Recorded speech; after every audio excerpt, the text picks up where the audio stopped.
सर्वप्रथम सर्वांना श्री स्वामी समर्थ.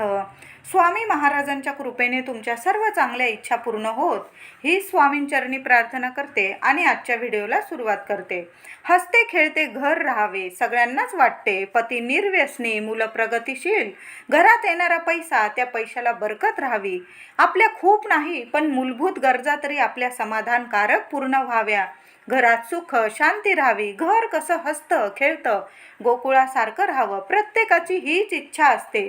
त्यासाठीच आज मी तुम्हाला स्वामी केंद्रानुसार स्वामींचे काही उपाय आणि तोडगे सांगणार आहे. अगदी 100% आणि खात्रीशीर उपाय आहे. वास्तुशास्त्रानुसार घराच्या सुख शांतीसाठी बरेचसे उपाय सांगितले जातात. त्यातीलच काही उपाय आणि तोडगे तुमच्यासाठी सांगत आहे. दररोजच्या कामातील हे बदल तुम्हाला नक्कीच चांगले आणि भरभराटीचे सुख ऐश्वर्याचे अनुभव देतील. तर जाणून घेऊया दररोजच्या कामातील कोणते बदल करायचे, कोणते उपाय करायचे. त्याआधी तुम्ही आपल्या चॅनलवर नवीन असाल कृपया चॅनलला नक्की सबस्क्राईब करा आणि शेजारील बेलचे बटन पण अवश्य दाबा. तर स्वामी केंद्रानुसार घरात कोणते उपाय करायचे जाणून घेऊया. तर घरातील किराणा भरताना शुक्रवारच्या दिवशी भरावा. तुम्हाला कधी पण किराणा भरायचा असेल महिन्याचा तो आपण शुक्रवार बघून भरत जा, कारण शुक्रवार श्री लक्ष्मी मातेचा आवडता दिवस आहे. आवडता दिवस असल्याने लक्ष्मी माता लवकर प्रसन्न होते. शुक्रवारी किराणा भरल्यावर आपल्या घरी नेहमी भरभराट राहते. किराण्यात आठवणीने तुम्ही जो पण किराणा भराल त्यात आठवणीने मीठ, साखर, हळद, लवंग, दालचिनी, मोहरी या वस्तू अवश्य घ्याव्यात. मीठ वगैरे घरात असलं, दालचिनी असली, लवंग असली, साखर, हळद तरी पण थोड्या का होईना या वस्तू आपल्या किराण्यामध्ये भरत जा. घरात कायम तुमच्या भरभराट राहील. माता लक्ष्मी अतिशय प्रसन्न राहील. खरं तर आपण नेहमी नामस्मरण केलं पाहिजे. नामस्मरण केल्याने आपलं मन शांत राहतं, आपलं घर प्रसन्न राहतं, आपली कामंसुद्धा मार्गी लागतात. जर घरात अशांतता वाटत असेल तर घरात नेहमी नामस्मरण करा. अगदी तुम्ही महिलांनो जेवण बनवताना, स्वयंपाक करताना सुद्धा तुम्ही नामस्मरणात राहा. जेवण रुचकर होईल, अन्नपूर्णा माता प्रसन्न राहील आणि सर्व घरातील व्यक्ती आनंदी होईल. बघा, तुम्ही जेवण करताना नामस्मरण करून बघा, त्या जेवणाला इतकी चव येईल की सर्व घरातले आनंदी होतील, जेवण खाऊन पिऊन तृप्त होतील. बघा, करून बघा आणि जेवणसुद्धा पुरून उरेल असा माता अन्नपूर्णाचा तुम्हाला नेहमी आशीर्वाद मिळेल. म्हणून नामस्मरण करत राहा. अगदी मन अशांत असेल ना तरी पण नामस्मरणात राहा. कुठल्याच गोष्टीचा विचार न करता फक्त नामस्मरण करा. नामस्मरणात इतकी ताकद आहे की जगातली प्रत्येक गोष्ट अशक्य गोष्ट शक्य होते. इतकी नामस्मरणात खूप ताकद आहे. म्हणून स्वामींचे नामस्मरणात राहा. आपल्या घरात झाडांना नेहमी नियमितपणे पाणी द्यावे, कारण ती सुकल्याने आपल्या घरात नकारात्मकता येते. म्हणून नियमित झाडाझुडपांना नेहमी पाणी द्यावे. ती कधी सुकू देऊ नये. जर ती फुललेली बहरलेली असतील तर तुमचं घरसुद्धा सुखाने आणि बहरलेलं राहील. त्याचबरोबर तुमचे लेकरं बाळंसुद्धा नेहमी आनंदी राहतील आणि प्रगतिशील राहतील. याबरोबरच रोजच्या देवपूजेत आपण दिवा लावतो. दिवा लावताना 2 वातीची 1 वात करूनच दिवा लावावा. त्याबरोबर शुद्ध गाईच्या तुपाचा सुद्धा दोन्ही वेळा देवघरात दिवा लावावा. म्हणजे दोन्ही वेळा पूजेच्या वेळी तुम्हाला 1 तुपाच्या गाईचा फुलवातीचा दिवा लावायचा आहे आणि 1 तेलाचा दिवा, दुहेरी वातीचा दिवा असे 2 दिवे लावायचे आहे. आणि शुक्रवार आणि मंगळवार बघून त्या दिव्यांमध्ये तुम्हाला 2-2 लवंग टाकायचे आहे. तुम्ही अमावस्या, पौर्णिमा आली, कोणता सणवार असला तेव्हा सुद्धा 2-2 लवंग तुमच्या दिव्यांमध्ये टाकत जा. माता लक्ष्मी कायम प्रसन्न राहील. तुमच्या घरात कशाला कमी राहणार नाही, भरभराट होईल.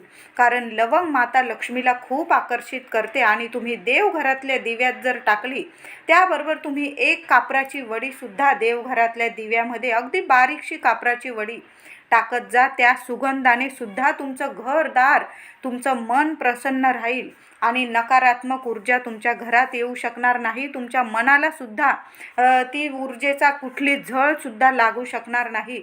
म्हणून तुमच्या देवघरातील दिव्यामध्ये एखादी कापूरवडी आठवड्यातून अवश्य टाकावी. अगदी बारीकशी लहानशी टाकली तरीही चालेल. त्याचबरोबर घरातील देवघर नेहमी ईशान्य कोपऱ्यातच असावं. नेहमी गायत्री मंत्राचा जप करावा. यामुळे आपल्या मनाला शांती लाभते व घरात कुलदेवी कायम प्रसन्न राहते.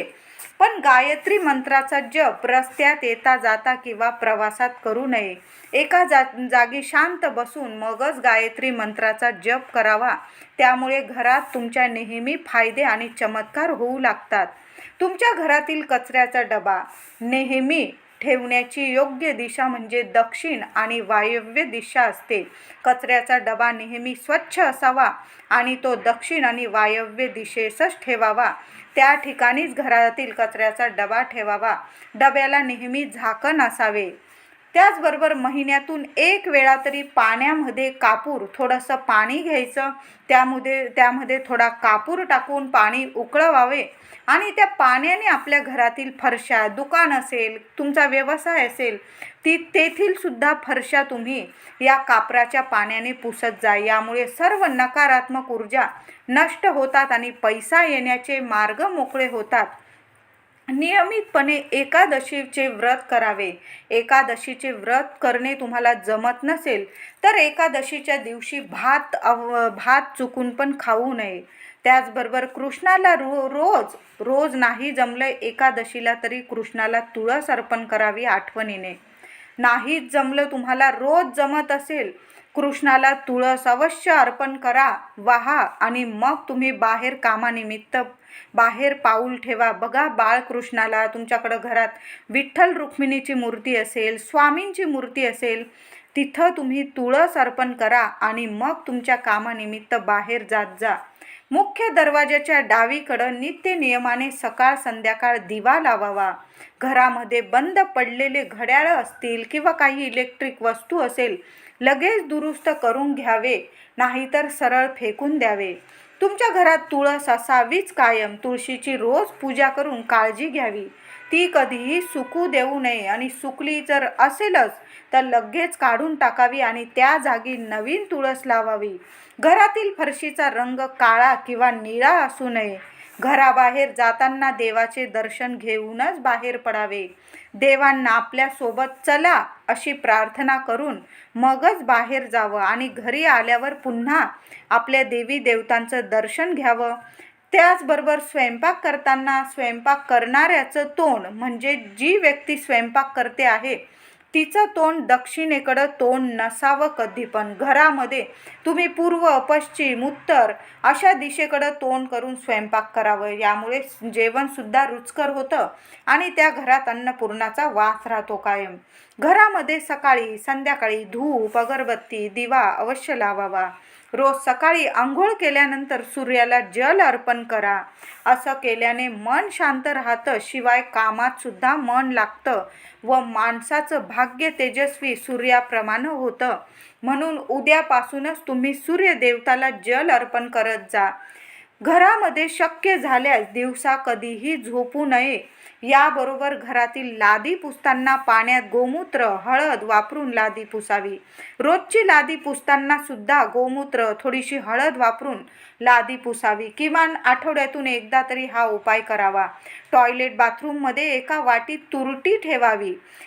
वाटीत तुरटीच ठेवावी. मीठ कधी पण टॉयलेटमध्ये ठेवू नका. मीठ म्हणजे साक्षात लक्ष्मी माता असते आणि मिठाला टॉयलेट बाथरूममध्ये कधी पण मीठ ठेवू नका. तुम्हाला ठेवायचं, तुम्ही तुरटीचा एखादा खडा ठेवा किंवा तुम्ही कापराची एखादी वडी ठेवली तरी चालेल व आठवड्यातून एकदा तरी बदलत राहावी. यामुळे नकारात्मकता घरातून निघून जाते.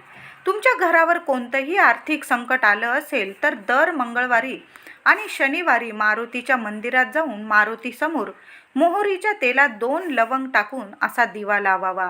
असं 5 आठवडे तरी सलग हा उपाय करावा. यामुळे हळूहळू घरावरील आर्थिक संकट दूर होतं आणि पैसा घरात येऊ लागतो आणि बरकत राहते. पश्चिमेला पाय तर पूर्वेकडं डोकं करून कधी झोपू नये. स्वयंपाकघरात कोणत्याही भिंतीला कधी आरसा लावू नये. आरसा असेल लावलेला तो काढून टाका. स्वयंपाकघरात आरसा लावणे म्हणजे अशुभ मानले जाते. त्याचबरोबर फरशी, तुमच्या घराची फरशी किंवा भिंतीचा रंग पूर्णपणे पांढरा असू नये. यामध्ये थोडा तरी वेगळा रंग मिसळलेला असावा. जेवण झाल्यानंतर खरकट पडलेलं असेल तर ते झाडूने स्वच्छ करू नये, एखाद्या फडक्याने किंवा हाताने गोळा करावं. तुम्ही धान्य निवडताना घरात पसरलं असेल धान्य, त्याला सुद्धा कधी झाडू लावू नये. पाणी पडलेलं असेल तिथं सुद्धा झाडू लावू नका, झाडू मारू नका. तर दररोजच्या कामात, जीवनात हे बदल अवश्य करा, तुम्हाला अनुभव चांगला येईल. हे छोटे छोटे बदल जर केले, निश्चित तुमचे घर हसते, खेळते आणि गोकुळाप्रमाणेच राहील.